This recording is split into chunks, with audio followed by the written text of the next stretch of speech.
سر میں درد ہی نہیں جاتی. وہ خدا کے بندے، ایک وجود کا حصہ تیرا. ایک شخص کے پاس ساری نعمتیں، ساری، صرف غریب ہے، پیسے تھوڑے. آپ اسے پوچھ رہے تیرا کیا حال ہے تو کہتا ہے میں تو کسی کام کا نہیں، فارغ آدمی ہوں، بالکل معمول زندگی گزارا ہوں. کیوں بھائی؟ کہتا ہے پیسے ہی کوئی نہیں، بچے ہیں، گھر ہے، رشتہ دار سب اچھے ہیں، دوست بہت اچھے، معاشرے سوسائٹی کے اندر مقام، لوگ میری عزت کرتے ہیں. کمی کس بات کی ہے؟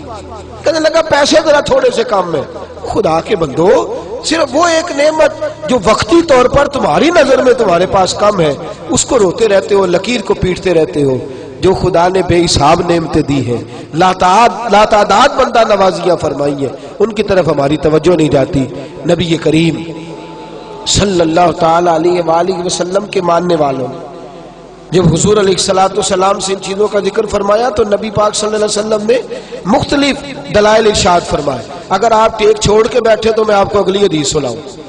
اگر آپ تھوڑا ٹیک چھوڑ کے بیٹھے تاکہ آپ کو نیند نہیں آئے تو میں اگلی بات کروں. توجہ ہے اب حضرات کی؟ امام باقی حضرت عبداللہ بن مسعود سے روایت کرتے ہیں، بڑی حسین حدیث ہے، یہ آپ نے یاد رکھنی ہے. رکھیں گے انشاءاللہ تعالی؟ زور سے بولیے انشاءاللہ. اس کو یاد رکھنی ہے. نبی پاک صلی اللہ علیہ وسلم فرماتے ہیں 3 بندے اللہ کی بارگاہ میں کھڑے کیے جائیں گے قیامت والے دن. کتنے بندے جی؟ اور تینوں بہانہ کریں گے کہ یا اللہ ہم عبادت نہیں کر سکے. 3 بندے. شعب الایمان میں امام بہقی نے نقل کیا، رسول پاک صلی اللہ علیہ وسلم فرماتے ہیں سب سے پہلے غلام کھڑا کیا جائے، جو کسی کا غلام ہے کھڑا کیا گیا اللہ کی بارگاہ میں. اللہ پاک نے فرمایا تو نے میری عبادت کیوں نہیں کی، نماز کیوں نہیں پڑھی؟ تو کہتا یا اللہ میرے اوپر بندوں کے حق ہی بڑے تھے، میں کسی کا غلام تھا، تو خدا بندہ میں کیسے تیری عبادت کرتا؟ میں تو غلامی کی زندگی گزار رہا تھا، مالک کی بات مانتا کہ تیری مانتا؟ میرے نبی پاک صلی اللہ علیہ وسلم کے صحابی فرماتے ہیں اللہ کریم حضرت یوسف علیہ السلام کو بلائے گا اور جناب یوسف کو اس کے سامنے کھڑا کر کے کہے گا یوسف اسے بتا تو نے کتنی قید کاٹی ہے، اسے بتا تیرے بھائیوں نے تجھے کنویں میں پھینکا ہے، اسے بتا تو نے کتنی تکلیفیں سہی ہیں. حضرت یوسف جب بات کر رہے ہوں گے تو رب اس سے کہے گا میرے یوسف نے تکلیفیں بڑی سہی ہیں پر سجدہ ایک بھی قضا نہیں کیا، سجدہ ایک بھی. تو بتا تو زیادہ غلامی میں تھا کہ یوسف زیادہ پریشانی کے عالم میں تھے؟ وہ کہیں گے نہیں یا اللہ یوسف ہی تھے. فرمایا پھر تو میری بارگاہ میں بہانے کرتا ہے، میری بارگاہ میں بہانے کرتا ہے. اللہ اکبر. میرے نبی کریم صلی اللہ علیہ وسلم فرماتے ہیں رب کریم فرمائے گا اس سے جو تاجر تھا بھئی تو نے نماز نہیں پڑھی، عبادت نہیں کی، میرا ذکر شکر نہیں کیا، تو عرض کرے گا یا اللہ میں تاجر تھا، میری ڈیوٹیاں بڑی تھی، کاروبار بڑا پھیلا ہوا تھا. یہ اللہ خیر کرے آپ کو جسے پوچھ لے میاں صاحب نماز نہیں پڑھتے، کہتا میں نے ٹائم کوئی نہیں نماز پڑھنے کا. تو میں نے کہا بڑی اچھی بات ہے، اللہ خیر فرمائے، اللہ معاف فرمائے، اللہ اپنی رحمت کرے. ٹانگ ٹوٹ جائے نا آج تو لٹا لیں گے ڈاکٹر صاحب، 3-4 پلیٹیں ڈال لیں گے، 6 مہینے کام کو نہیں کرنے دیں گے. تو پھر آپ کا کیا خیال ہے آپ کے بچوں کی روٹی عرش سے گرے گی؟ کھائیں گے کھانا کہ نہیں؟ نظام روک جائے گا دنیا کا. میرا خیال جتنے تاجر فوت ہو گئے اس کے بعد تجارت ختم ہو گئی دنیا میں. بہانہ کرتے ہم. میرے نبی کریم صلی اللہ علیہ وسلم فرماتے ہیں تاجر سے پوچھا جائے گا تو نے عبادت کیوں نہیں کی، عبادت کیوں نہیں کی؟ تو عرض کرے گا یا اللہ کام بڑے تھے، تجارت لمبی چوڑی تھی، پھیلی ہوئی، ادھر بھی ڈیوٹی ادھر بھی ڈیوٹی، وہاں بھی جانا یہاں بھی جانا. اللہ حضرت سلیمان علیہ السلام کو بلائے گا اور بلا کے کہے گا سلیمان تو پوری دنیا کا حکمران تھا اور پوری دنیا کی تجارت کرنے والا تھا، تو زیادہ مصروف تھا کہ سلیمان زیادہ مصروف تھے؟ حضرت سلیمان علیہ السلام بتائیں گے کہ میری کتنی ڈیوٹی تھی، صرف ایک گھر کی نہیں، ایک وطن کی نہیں، ایک صوبے کی نہیں، پوری دنیا کی. اور ساتھ حال یہ ہے کہ صرف انسانوں کی نہیں، جنوں کی ڈیوٹی بھی میری ہے، زمین پر بسنے والے جانوروں کی ڈیوٹی بھی میری ہے. اللہ فرمائیں گے یہ اتنی مصروفیت کے باوجود ہر وقت میری بارگاہ میں جھکا رہتا تھا، تو ہی زیادہ مصروف تھا. تیسرے ایک بندے کو بلایا جائے گا جو مجبور تھا، بیمار تھا، پریشان تھا.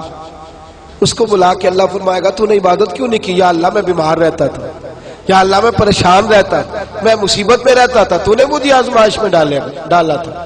میرے حبیب فرماتے اللہ کریم حضرت ایوب علیہ السلام کو بلائے گا. حضرت جن کے پورے وجود میں درد رہتی تھی، پورا وجود تکلیف کا شکار تھا. 7 بیٹے ایک دن میں انتقال کر گئے. کھیت کھلیان باغ اجڑ گئے.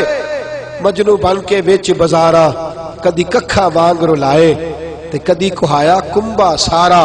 سر نیزے اتے چڑھائے آدم یار مناؤن دی خاطر اسا کی پیس وٹائے. فرمایا حضرت ایوب کو کھڑا کر کے اللہ فرمائیں گے تو زیادہ بیمار تھا کہ ایوب؟ تو زیادہ تکلیف میں تھا کہ ایوب؟ یا اللہ نہیں، درد تو انہیں زیادہ تھا، تکلیف تو انہیں زیادہ تھی. تو اللہ فرمائیں گے اس کا تو ایک سجدہ بھی قضا نہیں ہوا، ایک سجدہ بھی قضا نہیں ہوا.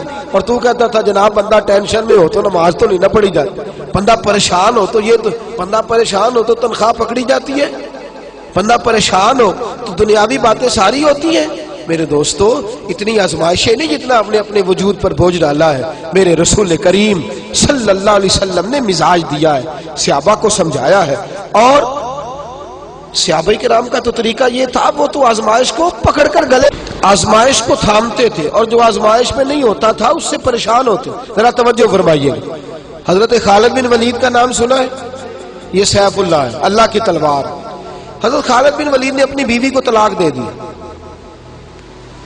اور بڑا عرصہ وقت اچھا گزرا، طلاق ہو گئی، بیوی چلی گئی. ایک باغ بھی دیا تحفے میں. بعد میں ایک آدمی پوچھنے لگا حضور آپ نے بیوی کو طلاق دے دی، کیا معاملہ تھا؟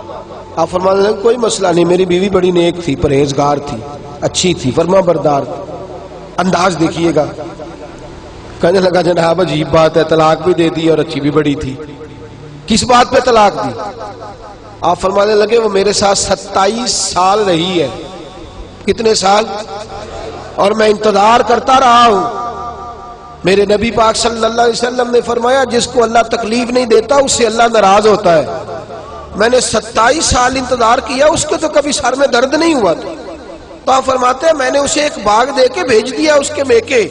میں نے کہا تیرے اوپر چونکہ آزمائش نہیں آتی تو کہیں ایسا نہ ہو اللہ تجھ سے ناراض ہے تو مجھ سے بھی ہو جائے. مانے لگے اس خیال میں نے اس کو بھیج دیا ہے کہ اس پہ تو تکلیف ہی کبھی نہیں آئی. ہمارے ہاں ذرا ذرا سی آزمائشیں ہیں اور لمبے چوڑے پہاڑ ہیں. اور ایک اور بات سن لیں، آزمائشوں میں جو جینا سیکھ جاتا ہے نا، رب کریم اسے درجے بھی بڑے ہی عطا فرماتا ہے. جس کا دنیا میں کوئی سہارا نہیں نہ بنتا پھر اسے خدا کی رحمت آگے بڑھ کے سہارا عطا فرماتی ہے. اپنی زندگی کے اندر آزمائش سے لڑنا، تکلیف سہنا، ذہن بنا لے تکلیفیں آئیں گی، آزمائشیں آئیں گی، بیماری آئیں گی، مجھے برداشت کرنا. جس کے اندر برداشت ہے اس کا حوصلہ بہت بڑا ہے، اور جو برداشت سے آ رہی ہے وہ ختم ہو جائے. میرے رسول کریم صلی اللہ علیہ وسلم کی صحابیہ حضرت اسماء بنت ابی بکر صدیق، جناب صدیق اکبر رضی اللہ تعالی عنہ کی صاحبزادی ہیں، حضرت عائشہ کی بڑی بہن ہے. یہ وہی ہیں جو غار ثور میں میرے نبی کو کھانا پہنچایا کرتی. 90 سال سے زیادہ عمر ہوگی حضرت اسماء کی، اور ان کے صاحبزادے عبداللہ بن زبیر رضی اللہ تعالیٰ عنہ. 90 سال سے زیادہ عمر ہوگی اور ان کے صاحبزادے لڑائی کر رہے ہیں حجاج بن یوسف کے ساتھ. آنکھوں سے انہیں نظر نہیں آتا حضرت اسماء کو، بوڑھی ہو گئی، صاحبزادہ جہاد کر رہا ہے. حضرت عبداللہ بن زبیر اپنی والدہ کے پاس آئے اور آ کے کہنے لگے اماں میرے کچھ ساتھی بھاگ گئے ہیں، کچھ کمزور ہو گئے، حجاج کے ساتھ میرا مقابلہ ہے. والدہ بڑا کم نظر آتا ہے، پریشان ہے، 90 سال سے زیادہ عمر ہے. اور ماں گلی میں جھگڑا ہو رہا ہو تو بیٹے سے کہتی ہے بیٹے تو اندر آ جا جلدی سے، تو نہ بیچ میں حصہ لے لے. والدہ سے آ کے پوچھتے ہیں اماں میں کیا کروں، حجاج کے خلاف لڑ رہا ہوں، بہت سارے ساتھی کچھ چلے گئے ہیں ڈر کے، کچھ جو ہے وہ کمزور پڑ گئے، کچھ نے وہ بزدل نہیں ہے، وہ کمزور نہیں، لیکن انہوں نے حکمت سمجھی ہے تھوڑی دیر کے لیے چلا جانا. ماں کہنے لگی بیٹے پہلے تو یہ بتا کہ تو حق پہ ہے کہ نہیں، دولت کے لیے تو نہیں لڑ رہا، اقتدار کے لیے تو نہیں لڑ رہا. کہنے لگے اماں قسم اللہ کی عزت کی میں حق پہ ہوں، میں فکر امام حسین کا وارث ہوں، میں ظالموں سے لڑ رہا ہوں. تو ماں کہنے لگی بیٹے جا. پھر والدہ کہنے لگی جا میرا بیٹا اور جا کے اس کے ساتھ لڑائی کر، اگر تو فتح یاب ہو گیا تو میں شکر ادا کروں گی، اور اگر تو شہید ہو گیا تو میں قیامت میں تیرے اوپر فخر کروں گی. تو کہنے لگے اماں وہ بڑے ظالم ہیں، بوڑھی ماں کا حوصلہ دیکھ، وہ بڑے ظالم ہیں، وہ تو مسلح کر دیتے ہیں، ناک کان گلا کاٹ دیتے ہیں. اتنا سخت میرا دشمن ہے۔ والدہ کہہ رہی ہے بیٹے سے، 90 سال کی بوڑھی اماں کہتی ہے بیٹا بکری کو ذبح ہوتے وقت تکلیف ہوتی ہے، کھال اترتے وقت تکلیف نہیں ہوتی۔ تکلیف تجھے ایک وقت ہوگی جب تیر لگے گا، جب تلوار لگے گی۔ ناک کان کاٹتے تجھے کیا تکلیف ہوگی، اللہ تجھے زیادہ اجر عطا فرمائے گا۔ جہاں مجھے بہادر کی ماں بننے کا شرف دے، بزدل کی ماں بننے کا شرف نہ دے۔ یہ دلیر ماں کا حوصلہ، یہ لفظ کیا کہ بیٹے کو بھیجا۔ حضرت عبداللہ بن زبیر لڑے، 14 دن تک آپ کی لاش لٹکی رہی، لیکن 14 دنوں تک آپ کے وجود سے خوشبو ہی آتی رہی۔ حجاج بن یوسف نے آپ کی ماں کو بلایا، حضرت اسماء آئی، کہنے لگا تجھے پتہ ہے تیرے بیٹے کی لاش لٹک رہی ہے؟ کہنے لگی کیا کہا؟ لٹک رہی ہے؟ ہاں تیرے بیٹے کی لاش لٹک، کیا کہتے ہو؟ تیرے بیٹے کی لاش لٹک رہی ہے، پھر بتا لو۔ تیرے بیٹے کی لاش لٹک رہی ہے۔ تو آپ فرمانے لگی شکر ہے اللہ کا، میرے بیٹے کی لاش لٹک رہی ہے، کہیں جھکی ہوئی تو نہیں ہے نا، کسی ظالم کے آگے جھک تو نہیں نا گئی، کہیں اس نے گلا کٹایا ہے، کہیں جھکایا تو نہیں نا، شکر ہے میں اللہ تعالیٰ کا۔ کہنے لگے تو مجھ سے سفارش نہیں کرے گی کہ اس کی لاش کو ہٹا دوں؟ آپ فرمانے لگے جس رب نے اسے شہید ہونے کا حوصلہ دیا ہے وہ اسے قبر کی اعلیٰ جگہ بھی عطا فرمائے گا۔ حضرت عبداللہ بن زبیر جنت المعلیٰ میں آرام فرما رہے ہیں، اور سرخیل ہے وہاں کے مسلمانوں کے عزیزوں، تکلیفوں کو آگے بڑھ کے وصول کرنا۔ ذرا ذرا سی بات پہ لوگ چیختے چلاتے ہیں، کفر بولتے ہیں، گھروں میں فوتگی ہو جائے تو کفر۔ حضرت جعفر طیار شہید ہوئے، حضرت علی کے سگے بھائی تو ان کے گھر کی عورتیں رونے لگی، حضور نے فرمایا جاؤ انہیں چپ کراؤ۔ صحابہ گئے، خاموش نہیں، پھر رونے لگی، فرمایا چپ کراؤ انہیں، پھر چیخنے لگی۔ تیسری بار حضور نے فرمایا نہیں چپ کرتی تو ان کے منہ میں خاک ڈال دو، انہیں پتہ نہیں جو بین کرے، سر پھاڑے اور اپنے چہرے پر اپنے ہاتھ مارے وہ تو میری امت میں شامل ہی نہیں ہے، تو میری امت میں شامل ہی نہیں۔ میرے عزیزوں، شریعت اسلامیہ حوصلے کی بات کرتی ہے، صبر کی بات کرتی ہے۔ گھروں کے اندر ذرا ذرا سی بات میں بے صبری کرنا، ذرا 2-4 جملے بھی ہم ہضم نہیں کر سکتے، ایک بے رخی بھی ہم ہضم نہیں کر سکتے، تھوڑی دیر کے لیے بھی کوئی آنے والی تکلیف ہم برداشت نہیں کرتے۔ بے صبری ہے، ہماری کم حوصلہ ہے اور تحمل مزاجی سے دور چلے گئے ہیں، اس لیے ہمارے غم بھی روز بروز بڑھتے چلے جا رہے ہیں۔ رب کائنات کی بارگاہ میں یہ التجا کیا کرے اللہ ہمیں حوصلے عطا فرمائے، اور ساتھ رب کریم ہمارے اوپر وہ والا فضل فرمائے اس طرح وہ اپنے نیک بندوں پر فضل فرماتا ہے، اور اللہ ہمیں حوصلے اور صبر کے ساتھ زندگی کے ایام گزارنے کی توفیق عطا فرمائے، ہمیشہ مدحت خیر الانام میں گزرے۔ دعا ہے یہ عمر درود و سلام میں گزرے۔ آخر دعوانا ان الحمدللہ۔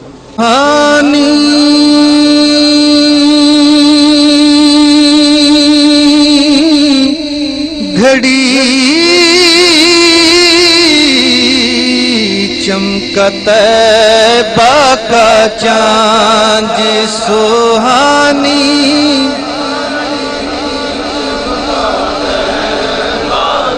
چاند سہانی، گھڑی چمکا طیبہ کا چاند اس دل افروز، سلام مصطفیٰ جانے رحمت پہ، یا رسول اللہ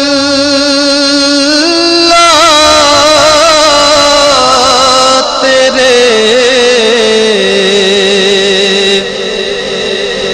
در کی فضا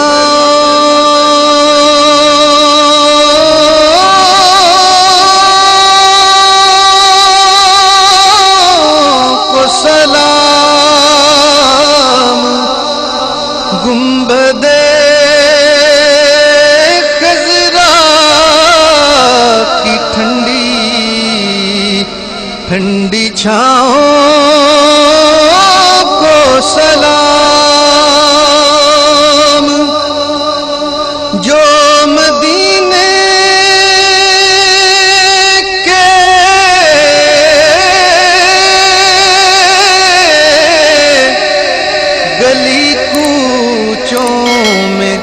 دیتے